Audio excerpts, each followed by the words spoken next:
Bayangkan senario ini ya, Anda atau mungkin orang tua Anda lagi rutin minum obat pengencer darah. Warfarin biasanya. Resep dokter buat mencegah stroke. Semuanya lancar. Terus suatu siang, Anda makan beberapa potong tempe goreng hangat di meja makan. Lauk yang sangat wajar kan di Indonesia. Bener banget. Tapi tiba-tiba, tanpa Anda sadari, efek obat penyelamat nyawa itu batal sepenuhnya. Darah di dalam tubuh Anda perlahan kembali menggumpal. Dan itu sangat berbahaya. Sangat berbahaya. Pertanyaannya adalah, sejak kapan lauk pauk paling murah ini berubah jadi agen medis yang begitu kuat sampai bisa melawan obat resep dokter? Itu realitas biokimia yang sering banget kita lewatkan. Kita tuh terlalu terbiasa melihatnya cuma sebagai makanan sehari-hari. Lauk pinggir jalan lah ya. Iya, sampai kita lupa apa sebenarnya yang ada di balik serabut putih tempe itu. Selamat datang di penelusuran mendalam kita kali ini. Senang sekali Anda bisa bergabung dengan kami. Hari ini, misi kita adalah membongkar rahasia total di balik tempe. Dan sumber kita hari ini sangat padat ya. Wah, tumpukannya luar biasa. Kita punya jurnal medis, ada analisis biokimia dari jurnal Sago, tentang imunologi, panduan nutrisi dari Alodokter dan Halodoc, sampai pedoman diet geriatri. Pedoman untuk lansia, betul. Nah, setelah membaca semua ini, cara saya melihat sepotong tempe di pasar itu benar-benar berubah drastis. Karena dokumen-dokumen ini menggeser status tempe dari sekedar alternatif protein murah menjadi sebuah subjek penelitian farmakologi yang serius. Tepat. Kita kan sering mikir kalau makanan super itu harus dari tempat eksotis, kayak biji chia dari pegunungan Andes, atau salmon Norwegia yang mahal. Padahal jawabannya ada di meja makan kita sendiri. Kit buat Anda, tapi di sisi lain, Punya resiko fatal. iya, kayak contoh obat pengencer darah tadi. Kalau dikonsumsi sembarangan oleh orang dengan kondisi medis tertentu, bahaya banget. Nah, untuk memahami dua sisi koin ini, kita harus sepakat pada satu landasan utama dulu. Rahasia kehebatan tempe itu sebenarnya sama sekali bukan pada kedelainya. Bukan di kedelai, terus di mana? Kedelai itu sekedar kanvas kosong, keajaibannya justru ada pada proses alkimia biologis selama pembuatannya. Oke, mari kita urai nih. Alkimia biologis. Kalau kita bicara biji kedelai mentah, itu kan keras ya? Sangat sulit dicerna lambung manusia. Dan penuh senyawa anti gizi juga kan? Terus gimana seonggok kedelai ini bisa berubah jadi superfood? Disinilah pahlawan mikroskopis kita bekerja. Anda pasti pernah lihat serabut-serabut putih yang mengikat kedelai di tempe kan? Yang bikin tempenya padat itu ya? Betul. Itu adalah miselium dari kapang atau jamur, terutama jenis Rhizopus oligosporus. Saat pembuat tempe merebus kedelai, mendinginkannya, terus menabur ragi. Ragi yang isinya spora kapang ini. Tepat. Kapang ini tumbuh dan dia melepaskan enzim yang disebut protease. Enzim protease, berarti tugasnya memecah protein dong. Bener banget. Enzim ini secara harfiah menghidrolisis atau memotong-motong struktur protein kedelai yang asalnya raksasa menjadi peptida rantai pendek dan asam amino bebas. Gini, bayangkan Anda punya bongkahan makanan yang keras banget. Anda pada dasarnya kayak menyewa koki biologis. Sous-chef ya? Iya, sous-chef mikroskopis di dapur. Koki ini mengambil alih tugas mengunyah dan menghancurkan makanan terberat itu di luar tubuh Anda. Pekerjaan kasarnya sudah diselesaikan? Tepat. Jadi waktu tempe masuk ke lambung Anda, pencernaan Anda nggak perlu kerja keras. Anda tinggal serap nutrisi bersihnya aja. Itu cara kerja yang sangat presisi. Makanya nilai cerna tempe meroket jauh ninggalin kedelai rebus biasa. Tapi transformasi protein ini baru permulaan loh. Oh iya? Ada yang lain? Yang sangat menarik di sini adalah apa yang dilakukan kapang Rhizopus terhadap isoflavon. Isoflavon. Ini kan antioksidan andalan kedelai yang buat menangkal radikal bebas itu ya? Masalahnya, di kedelai biasa yang nggak difermentasi, isoflavon ini terkunci. Terkunci gimana maksudnya? Dalam bentuk yang disebut glikosida. Artinya dia terikat erat pada molekul gula yang besar. Tubuh manusia sangat kesulitan memutus ikatan ini. Oh, jadi sebagian besar isoflavon ini terbuang lewat kotoran dong? Iya, terbuang begitu saja tanpa diserap usus. Percuma dong kita makan kedelai banyak-banyak kalau tubuh nggak punya kuncinya. Nah, selama proses fermentasi, kapang Rhizopus ini bereaksi lagi yang ngeluarin enzim spesifik bernama beta-glukosidase. Beta-glukosidase, oke? Enzim ini memotong ikatan gulanya Jadi isoflavonnya bebas, berubah jadi bentuk aglikon yang ukurannya jauh lebih kecil dan sangat mudah diserap dinding usus Anda. Wah, jadi nutrisinya tuh bukan cuma sekadar ada, tapi sudah diubah jadi versi plug and play ya. Langsung siap pakai buat sel tubuh. Sangat efisien. Dan bicara soal nutrisi yang melonjak, ada satu angka di sumber kita yang bikin saya sampai baca 2 kali tadi. Kandungan vitamin B12, Peningkatannya memang eksponensial, bisa naik hingga 33 kali lipat. 33 kali lipat. Padahal B12 itu kan nutrisi yang eksklusif ada di daging atau produk hewan ya. Betul, sangat krusial untuk saraf dan sel darah merah. Jadi buat Anda yang mungkin vegan atau vegetarian, kapang tempe ini pada dasarnya nyulap bahan nabati jadi pabrik B12. Ini benar-benar alkimia di dunia nyata. Dan efek dari nutrisi yang udah di-upgrade ini sangat terukur loh saat masuk ke usus Anda, terutama kalau kita lihat data pertahanan tubuh. Mari kita bahas data imunologi dari jurnal Sago ini. Risetnya nyatet, pria yang makan tempe rutin 25 hari, sekresi IG-nya melonjak dari 2098 jadi 2573 ml. IG itu kan semacam satpam pelindung mukosa kita. Iya, yang berpatroli di lapisan lendir usus dan saluran napas kan? Tepat, garis pertahanan pertama. Kalau angkanya melonjak berarti pasukan penjaga perbatasan di tubuh Anda bertambah banyak. Buat halopatogen ya. Dan jurnal itu juga nyatet kadar IG dan IL-6 turun drastis. Nah, IG itu kan terkait alergi. Yang bikin tubuh reaktif berlebihan ya. Dan IL-6 itu alarm peradangan. Bener banget. Kalau IL-6 terlalu tinggi terus, tubuh Anda masuk status peradangan kronis yang memicu penyakit penuaan. Jadi tempe ini kayak penyeimbang. Naikin pasukan pertahanan, sekaligus matiin alarm radang yang nggak perlu. Sangat akurat. Tapi tunggu sebentar. Saya harus menghentikan Anda di sini. Ada satu hal yang, secara logika sehari-hari nggak masuk akal buat saya. Bagian mananya? Tempe menyehatkan usus karena mikrobanya kan, mirip probiotik di yogurt. Tapi, kita kan nggak makan tempe mentah.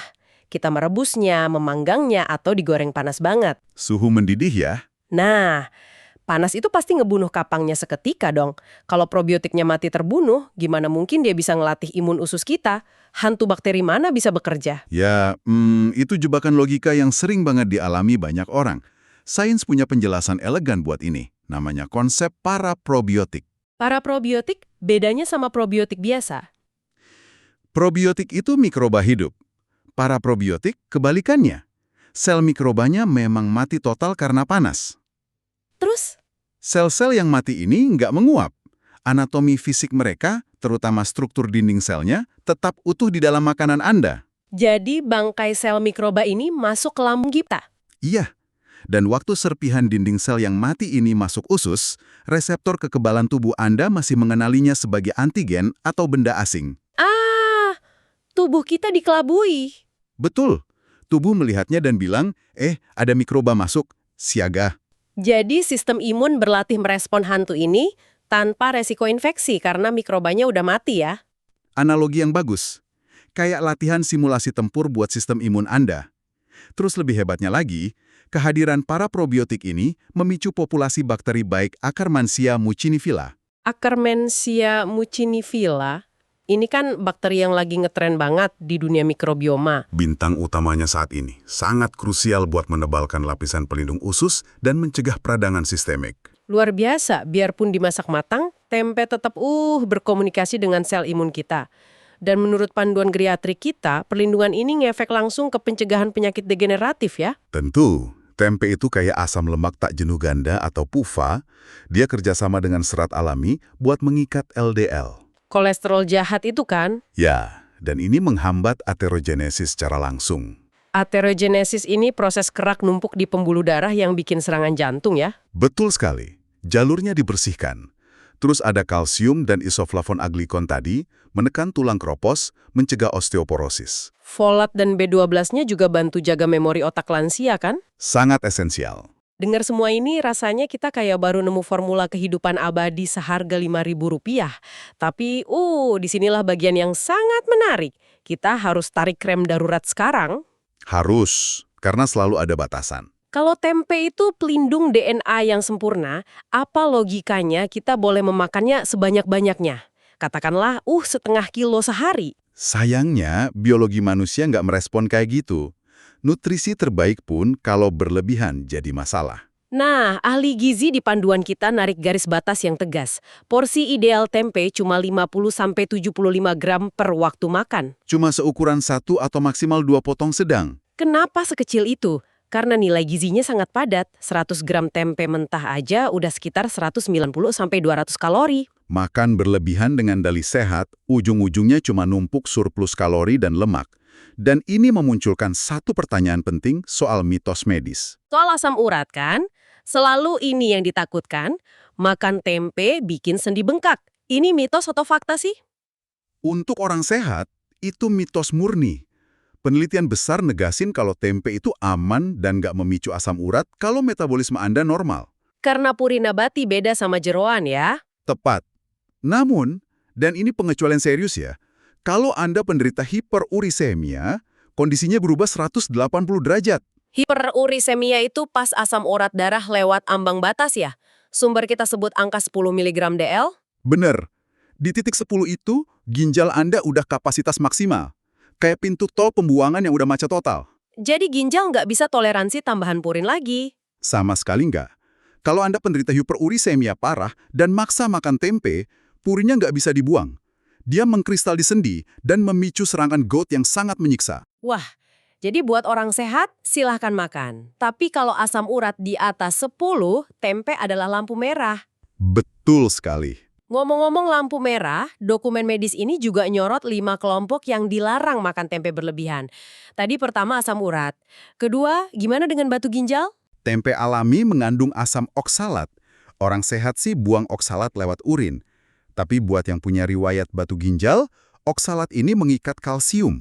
Jadi kristal tajam kalsium oksalat yang nyumbat ginjal dong? Iya, sangat menyakitkan. Aduh. Terus ketiga saya baca ada masalah tiroid juga.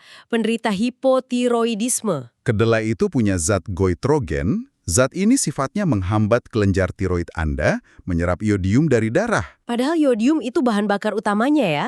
Jadi tiroidnya makin mogok kerja. Kalau keempat, alergi kedelai ini jelas. Nah, yang kelima ini bikin saya agak tertegun. Soal penderita anemia. Iya. Tempe kan mengandung zat besi. Kenapa penderita anemia akut justru dilarang hanya mengandalkan tempe? Ini masalah daya serap atau bioavailabilitas. Zat besi di tempe itu jenis non-heme. Beda sama zat besi heme dari daging sapi ya? Sangat beda. Heme itu diserap instan.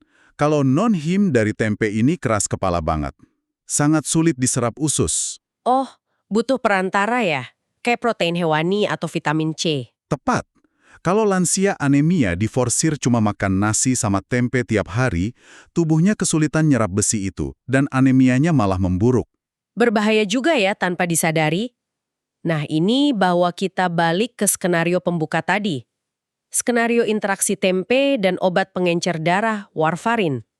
Gimana bisa mengalahkan obat jantung dosis tinggi? Ini murni reaksi silang farmakologis. Obat warfarin dirancang buat ngeblokir vitamin K di hati Anda. Karena vitamin K itu yang bikin darah membeku kan?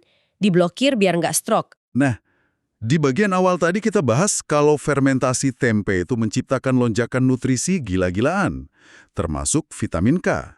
Tempe produsen vitamin K nabati yang besar ya? Betul. Jadi bayangin situasinya, pasien minum warfarin buat ngeblokir vitamin K, terus tiba-tiba makan tempe goreng banyak banget. Pasokan vitamin K dari tempe membanjiri hati dong. Bertindak sebagai antidot atau penawar obat. Tiba-tiba efek obat batal, darah mengental lagi, dan risiko serangan jantung kembali mengancam. Gila. Terus pasien jantung dilarang makan tempe sama sekali? Bukan larangan absolut, tapi kuncinya konsistensi ekstrim. Kalau Anda terbiasa makan 1 potong kecil sehari, pertahankan persis segitu. Dokter kan nakar dosis obat berdasarkan kebiasaan makan Anda. Jangan tiba-tiba berpesta tempe ya, ngerusak equilibrium obat di darah. Tepat sekali. Oke, kita udah ngerti aturan medisnya. Mari turunkan diskusi ini ke realitas paling mendasar, dapur kita. Cara Anda mengolah tempe di wajan ini menentukan apakah dia jadi obat radang atau bom waktu metabolik. Paradoks pengolahan ini, bener-bener ironi terbesar ya. Banget. Banyak orang beli tempe niatnya sehat, nyari isoflavon. Terus apa yang kita lakuin? Kita potong tipis, balur adonan tepung tebal, dan digoreng deep fry di minyak mendidih. Kebiasaan kita banget kan. Analogi saya gini, Kayak Anda beli mobil sport mahal, eco-friendly, tapi sengaja Anda kendarai di dalam rawa lumpur. Haha, rumah kayu yang dibakar juga pas analoginya. Iya kan? Kapang Rhizopus udah susah payah bangun nutrisinya, malah kita sembur api. Secara termodinamika, tempe itu punya rongga udara dari fermentasi. Pas direndam minyak 200 derajat Celcius, dia bertindak kayak spons vakum, menarik lemak jenuh secara masif. Hangus. Rantai asam amino esensialnya terdenaturasi, isoflavonnya hancur. Penelitian nunjukin goreng deep fry ngilangin sekitar 39,15% isoflavon. Menguap gitu aja. Berarti tempe goreng tepung yang saya anggap cemilan sehat itu, cuma spons berminyak padat kalori. Sayangnya iya. Kalau mau dapat manfaat para probiotik penurun IG tadi, Anda harus beralih metode. Kukus, rebus di kaldu, panggang, atau tumis sebentar aja. Kalau dikukus, isoflavonnya aman? Kehilangannya cuma 13,3%, jauh lebih banyak yang bertahan. Tapi tunggu, ini ada satu tren lagi di media sosial. Banyak health enthusiast percaya segala yang diproses itu buruk, jadi mereka mulai makan tempe mentah-mentah kayak makan apel. Demi memburu bakteri probiotik hidup. Iya, saya harap pendengar kita nggak lakuin itu ya. Sangat dilarang, terutama buat lansia atau anak-anak yang imunnya rentan. Emang seburuk itu? Kan secara teori probiotik lebih natural kalau hidup. Secara teori murni, mungkin. Tapi secara realitas lapangan, itu ceroboh.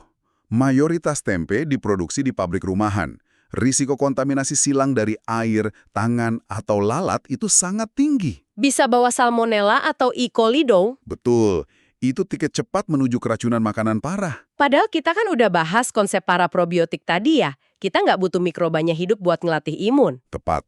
Anda cukup kukus 10-15 menit, panas membunuh patogen jahat, tapi hantu sel mikrobanya tetap utuh buat ngelatih sistem imun Anda. Kenapa ambil risiko keracunan kalau bisa dapat manfaat yang sama dengan dimasak? Sangat masuk akal. Wah, penelusuran mendalam kita hari ini benar-benar bawa kita dari pasar basah sampai tingkat seluler ya. Perjalanan yang panjang. Mulai dari menyewa asisten koki mikroskopis yang lepas gembok isoflavon, lihat gimana hantu bakteri ngeredam peradangan, tapi kita juga diingetin. Batasi porsi 50 gram, hati-hati asam urat, awasi oksalat ginjal, dan konsisten kalau pakai warfarin. Dan jika kita hubungkan ini dengan gambaran yang lebih besar, pelajarannya adalah nutrisi paling protektif itu seringkali nggak sembunyi di pil suplemen mahal. Kesehatan justru datang dari kearifan pangan lokal kita. Asal kita mengolahnya dengan tepat ya, kearifan lokal yang dibungkus daun pisang. Dan sebelum berpisah, saya ingin meninggalkan Anda dengan satu pemikiran untuk direnungkan nanti. Silahkan. Kalau jamur sederhana bernama Rhizopus oligosporus ini aja bisa nyulap kedelai keras jadi pengatur kekebalan tubuh yang canggih, pencatak B12 gaib, dan pelindung pembuluh darah, coba bayangkan sejenak, apalagi rahasia farmakologis yang saat ini lagi tertidur lelap di makanan fermentasi tradisional kita yang lain. Diam di sudut pasar, nunggu buat dipecahkan oleh sains modern. Banyak yang masih jadi misteri. Pastinya. Terima kasih telah menemani kami mengurai kompleksitas ini. Sampai jumpa di penelusuran mendalam berikutnya.